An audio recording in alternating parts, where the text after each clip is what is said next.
ഹരേ കൃഷ്ണ. ഗുരുവായൂരപ്പ. സർവം ശ്രീ ഗുരുവായൂരപ്പാർപ്പണമസ്തു. ജയ് ജയ് ശ്രീ രാധേശ്യാം. ജയ് ശ്രീ രാധേ. ഹരേ കൃഷ്ണ. ഗുരുവായൂരപ്പ. ഹേ കൃഷ്ണ കരുണാ സിന്ധു ദീനബന്ധോ ജഗൽപദേ ഗോപേശ ഗോപികാന്ത രാധാകാന്ത നമോസ്തുതേ. തപ്തകാഞ്ചന ഗൗരാംഗി രാധേ വൃന്ദാവനേശ്വരി വൃഷഭാനുസുതേ ദേവി പ്രണമാമി ഹരിപ്രിയേ.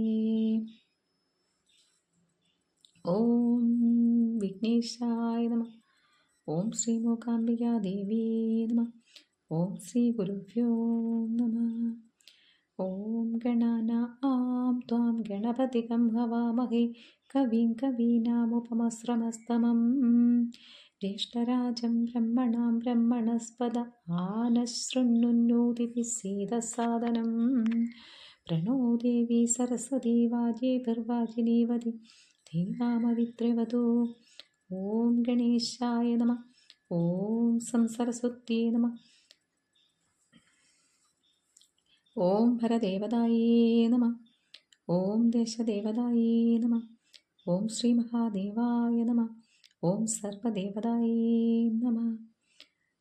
ഓം അജ്ഞാനതിമിരാന്തസ്യ ജ്ഞാനാഞ്ജനശലാഖയ ചക്ഷുരുന്മീലനം യേനം തസ്മൈ ശ്രീ ഗുരവേ നമഃ. നാരായണാഖില ഗുരോ ഭഗവൻ നമസ്തേ. വസുദേവസുതം ദേവം കംസചാണൂരമർദ്ദനം ദേവകീ പരമാനന്ദം വന്ദേ ജഗദ്ഗുരു. കാർപണ്യദോഷോപഗത സ്വഭാവക പൃച്ഛാമി താം ധർമ്മസമ്മൂഢചേതാ. യശ്രേയസ്യാനിശ്ചിതം ബ്രൂഹി തന്മേ ശിഷ്യസ്തേഹം ശാദിമാം ത്വാം പ്രപന്നം. ഹരേ ഗുരുവായൂരപ്പാ ശരണം. സജ്ജനങ്ങളായ എല്ലാ സുഹൃത്തുക്കൾക്കും പാദനമസ്കാരം. ശ്രീ ഗുരുവായൂരപ്പൻ്റെ പരമകാരുണ്യത്താൽ ഏകാദശി പുണ്യം നിറഞ്ഞ 2 ഏകാദശികളും കഴിഞ്ഞു. ഇപ്പോൾ അടുത്തായിട്ട് വരുന്നത് ഷട്ടിലെ ഏകാദശിയാണ്. മാഘമാസത്തിലെ കൃഷ്ണ ഏകാദശിയാണ് ഷട്ടില ഏകാദശി എന്ന പേരിൽ അറിയപ്പെടുന്നത്. ഷട്ടില 6 തില എള്ള്. അപ്പോൾ എള്ളിന് പ്രാധാന്യമുള്ള ഏകാദശിയാണ് ഷട്ടില ഏകാദശി. 6 രീതിയിൽ എള്ള് ഉപയോഗിച്ചാൽ ഈ ഏകാദശി വളരെയേറെ പുണ്യപ്രദമായി തീരും എന്നാണ് പുരാണത്തിൽ സൂചിപ്പിക്കുന്നത്. അതായത് എള്ള് ഏതൊക്കെ രീതിയിലാണ് ഉപയോഗിക്കേണ്ടത്? ഒന്ന്, നമുക്ക് കുളിക്കുന്ന വെള്ളത്തിൽ, അതായത് ഏകാദശി ദിവസം കുളിക്കുന്ന വെള്ളത്തിൽ നമുക്ക് എള്ള് ഇട്ടിട്ട് ആ വെള്ളത്തിൽ കുളിക്കാം. പിന്നെ എള്ള് അരച്ച് ശരീരത്ത് പുരട്ടാം. കുടിക്കുന്ന വെള്ളത്തിൽ എള്ളിട്ട് കുടിക്കാം, എള്ള് കഴിക്കാം. ഇനി അഗ്നിയിൽ എള്ള് ഹോമിക്കാം. പിന്നെ ആർക്കെങ്കിലും എള്ള് ദാനം ചെയ്യാം. ഇങ്ങനെ 6 രീതിയിൽ കൂടി നമുക്ക് ഷട്ടില ഏകാദശിയുടെ ദിവസം എള്ള് ഉപയോഗിക്കാം. ഭഗവാന് നിവേദ്യമൊക്കെ സമർപ്പിക്കുമ്പോൾ അതിനകത്ത് എള്ളുകൂടി വിതറിയിട്ട് നിവേദ്യം കൊടുക്കാവുന്നതാണ്. അതായത് പഴങ്ങളോ പാലോ ഒക്കെ നിവേദിക്കുന്ന സമയത്ത് അതിനകത്ത് എള്ള് ഇട്ടിട്ട് നിവേദിക്കാം. ഇതിലേതെങ്കിലും രീതിയിൽ കൂടി എള്ള് അന്നത്തെ ദിവസം നമ്മൾ ഉപയോഗിക്കണം എന്നാണ്. എല്ലാ ധാന്യങ്ങളും ഒഴിവാക്കുന്നതാണ് ഏകാദശി വ്രതം. എന്നാൽ ഷട്ടില ഏകാദശിക്ക് മാത്രം ഇങ്ങനെയൊരു പ്രത്യേകതയുണ്ട്, എള്ള് ഉപയോഗിക്കാം എന്നുള്ള പ്രത്യേകത. ഇനി ഈ ഏകാദശിയുടെ പ്രാധാന്യത്തെക്കുറിച്ച് ഭഗവാൻ കൃഷ്ണൻ നാരദ മുനിയോട് പറഞ്ഞു കൊടുക്കുന്നതായിട്ടാണ് സൂചിപ്പിക്കുന്നത്. അതായത് ഒരിക്കൽ ഭഗവാൻ കൃഷ്ണനോട് നാരദ മഹർഷി ചോദിക്കുകയാണ്, ഈ മാഘമാസത്തിലെ ഷട്ടില ഏകാദശിയുടെ പ്രാധാന്യം എന്താണെന്ന്. അപ്പോൾ ഭഗവാൻ പറയുകയാണ്, ഒരിക്കൽ പണ്ട് കാലത്ത് ഒരു ഭഗവാനോട് ഭയങ്കരമായ ഭക്തി ഉണ്ടായിരുന്നത്. ഭഗവാൻ എന്ന് വെച്ചാൽ അത്രയേറെ ഭക്തിയോടുകൂടി എല്ലാ വ്രതങ്ങളും കൃത്യമായിട്ട് അനുഷ്ഠിക്കുകയും ഭഗവത് പൂജകൾ കൃത്യമായിട്ട് ചെയ്യുകയും ദാനം കൊടുക്കുകയും ഒക്കെ ചെയ്യുന്ന ഒരു ബ്രാഹ്മണ സ്ത്രീ ഉണ്ടായിരുന്നു. എന്നാൽ അവർക്കുള്ളൊരു പ്രശ്നം എന്ന് വെച്ചാൽ അവർ അന്നം ഒരിക്കലും ദാനമായി നൽകിയിരുന്നില്ല. അവരുടെ ഏറ്റവും വലിയ പോരായ്മ അതായിരുന്നു. അതായത് ഏറ്റവും വലിയ ദാനം എന്ന് പറയുന്നത് അന്നദാനം തന്നെയാണ്. അന്നദാനമാണ് ഏറ്റവും മഹത്തായിട്ടുള്ള ദാനം. ആ ഒരു ദാനം അവർ നൽകിയതേയില്ല ആർക്കും. ആഹാര സാധനങ്ങൾ മാത്രം ആർക്കും അവർ നൽകിയിരുന്നില്ല. പണമോ മറ്റു കാര്യങ്ങളൊക്കെ അവർ കൊടുക്കാറുണ്ട്, പക്ഷേ ആഹാര സാധനങ്ങൾ, ഭക്ഷ്യധാന്യങ്ങളൊന്നും ആർക്കും നൽകിയിരുന്നില്ല. അങ്ങനെ കാലങ്ങൾ കഴിഞ്ഞു പോയി. അവർ വ്രതത്തോടുകൂടി ചിട്ടയോടുകൂടി ജീവിക്കുകയാണ്, ഭഗവാനെ മാത്രം ഭജിച്ച് കഴിയുകയാണ്. അപ്പോൾ ഭഗവാന് തോന്നി ഇവരിങ്ങനെ പോയാൽ പറ്റില്ല. കാരണം ഏറ്റവും മഹത്തായ ദാനം നൽകാതെ ഒരു ഭഗവത് ഭക്തയ്ക്ക് മുൻപോട്ട് പോകാനാവില്ലല്ലോ. അപ്പോൾ അങ്ങനെ ഭഗവാന് ഒരു ദിവസം അവരുടെ ഭവനത്തിൽ ഭിക്ഷ യാചിക്കാനായിട്ടൊരു ഭിക്ഷുവായിട്ട് എത്തുകയാണ്. അപ്പോൾ അവരോട് പാത്രത്തിലേക്ക് ഭിക്ഷയായിട്ട് അന്നം നൽകണമെന്ന് അപേക്ഷിക്കുന്നു. അവർ പറയും ഇവിടെ ഭക്ഷണമൊന്നുമില്ല എന്ന് പറഞ്ഞ് പൊക്കോളൂ എന്ന് പറഞ്ഞിട്ട് പറഞ്ഞു വിടുകയാണ്. 2-3 പ്രാവശ്യം ചോദിക്കുമ്പോൾ 3-ാമത്തെ പ്രാവശ്യം അവിടുന്ന് കുറേ മണ്ണെടുത്ത് മണ്ണ് കുഴച്ച് അത് കൊണ്ടു കൊടുക്കുകയാണ്. തിരിച്ച് ഭവനത്തിലേക്ക് വന്നവർ ആ വീട്ടിലെ എല്ലാ ഭക്ഷണ സാധനങ്ങളും വെറും മണ്ണായിട്ട് മാറിയിരിക്കുന്നത് കണ്ടു. അപ്പോൾ അവർ ഇങ്ങനെ ചിന്തിക്കുകയാണ് എന്താണ് സംഭവിച്ചത് എന്ന്. അപ്പം അന്ന് സ്വപ്നത്തിൽ ഭഗവാൻ അവർക്ക് ദർശനം നൽകിയിട്ട് ഈ അന്നദാനം ചെയ്യാത്തത് കൊണ്ടാണ് ഇങ്ങനെ സംഭവിച്ചതെന്നും ഭഗവാൻ തന്നെയാണ് വന്നതെന്നും ഒക്കെ അവർക്ക് കാണിച്ചു കൊടുക്കുകയാണ്.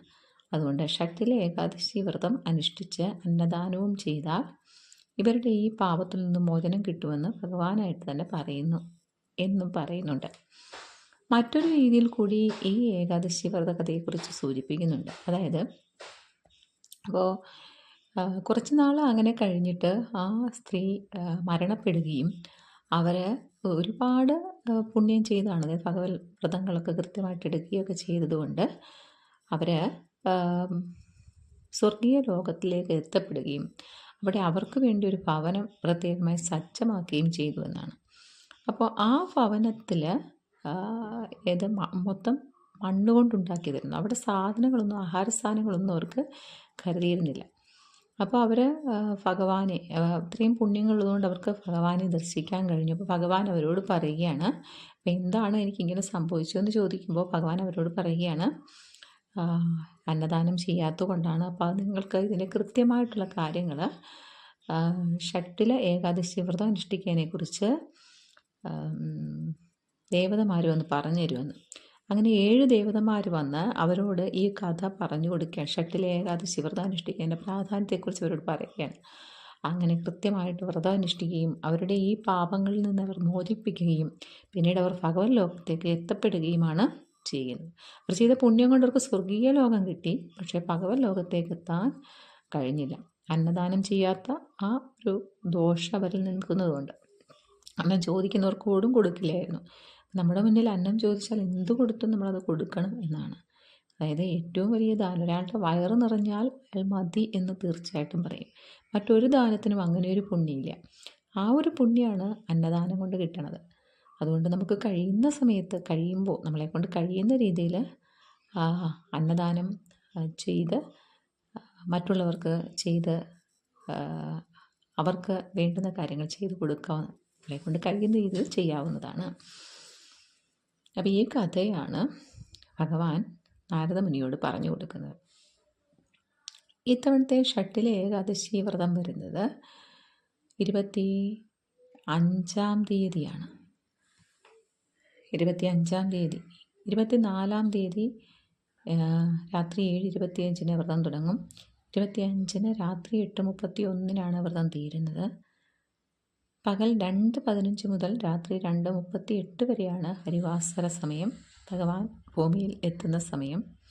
അപ്പോൾ ആ സമയത്ത് ഭഗവാന്റെ നാമങ്ങൾ ചൊല്ലുക, നാരായണീയവും ഭാഗവതവും ഭഗവത്ഗീതയും ചൊല്ലുക, പുരാണ ഗ്രന്ഥങ്ങൾ വായിക്കുക. എല്ലാത്തിലുപരി ഏത് സമയത്തും എവിടെയും ചൊല്ലാൻ കഴിയുന്ന കലിസന്ധരണ മന്ത്രം ജപിക്കുക. ഹരേ രാമ രാമ രാമ ഹരേ ഹരേ, ഹരേ കൃഷ്ണ കൃഷ്ണ കൃഷ്ണ ഹരേ ഹരേ. അത് കുറഞ്ഞത് 108 പ്രാവശ്യമെങ്കിലും ചെല്ലുക. എത്രത്തോളം പറ്റുമോ അത്രത്തോളം ചെല്ലുക. ഈ വ്രതത്തിൻ്റെ പുണ്യം എന്ന് പറയുന്നത് ആരോഗ്യം, ധനം, ഐശ്വര്യം, ദാരിദ്ര്യ ദുഃഖം എല്ലാം പൂർണ്ണമായിട്ടും മാറും. അങ്ങനെയുള്ള പുണ്യങ്ങളാണ് ഇതിന് പറയുന്നത്. എന്നാലും ഭഗവാന്റെ ഭക്തരായിട്ടുള്ളവർ ഒരിക്കലും അതിൻ്റെ പുണ്യം നോക്കിയിട്ടല്ല വ്രതം എടുക്കുന്നത്, ഭഗവാനെ കിട്ടാൻ വേണ്ടിയിട്ടാണ്. അപ്പോൾ കൃഷ്ണഭക്തരായിട്ടുള്ള എല്ലാവരും വ്രതം എടുക്കുക. ഭഗവാന്റെ പാതാരവിന്ദങ്ങളിൽ പൂർണ്ണമായും സമർപ്പിച്ചുകൊണ്ട്, സർവവും ഗുരുവായൂരപ്പൻ്റെ തൃപ്പാദങ്ങളിൽ സമർപ്പിച്ചുകൊണ്ട് വ്രതം അനുഷ്ഠിക്കുക. തീർച്ചയായും എല്ലാവർക്കും ഭഗവാനിലേക്ക് എത്താൻ കഴിയട്ടെ. നമസ്തേ നമസ്തേ ജഗന്നാഥ വിഷ്ണു, നമസ്തേ നമസ്തേ ഗദാചക്രപാണി, നമസ്തേ നമസ്തേ പ്രപന്നാർത്തികാരൻ, സമസ്താപരാധം ക്ഷമസ്വാഖിലേശ. പാരണ വീട്ടേണ്ടത് രാവിലെ 26-ന് രാവിലെ 7:12-നും 10:47-നും ഇടയിലായിട്ടാണ്. അപ്പോൾ എല്ലാവരും വ്രതം അനുഷ്ഠിക്കുക. ശ്രീ ഗുരുവായൂരപ്പൻ എല്ലാവരോടും ഒപ്പം ഉണ്ടാകട്ടെ. സർവം ശ്രീ ഗുരുവായൂരപ്പാർപ്പണമസ്തു. ജയ് ശ്രീ രാധരാധേ.